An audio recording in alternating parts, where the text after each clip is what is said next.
Outagamie County's lake is actually a lake again. It's the only lake in the county, and it's Black Otter Lake in Hortonville. It had to be drained last year as they tried to get rid of some of those invasive plants. And now we found out today the lake's almost ready for fishing again. Evan Perrault explains more in our Fox 11 follow-up. Black Otter Lake in Hortonville has its water again and a lot fewer invasive weeds. It was drained last year in the hopes of winter freezing and killing off plants like Eurasian water milfoil. While it was not 100% successful,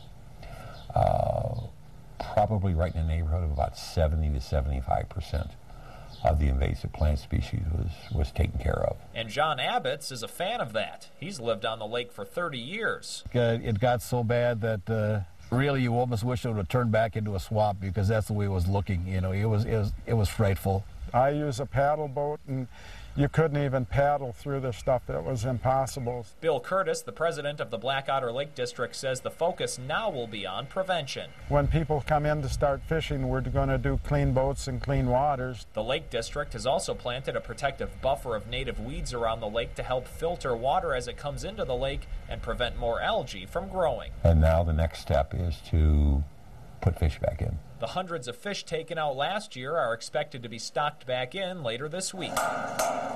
And when people start fishing, they'll find a new concrete fishing platform to do it from, replacing one from the 80s. It was old. It was old and falling apart. It was basically unsafe. Lake leaders, however, are encouraging everyone to practice catch and release when fishing does resume to allow the lake's fish population to rebound.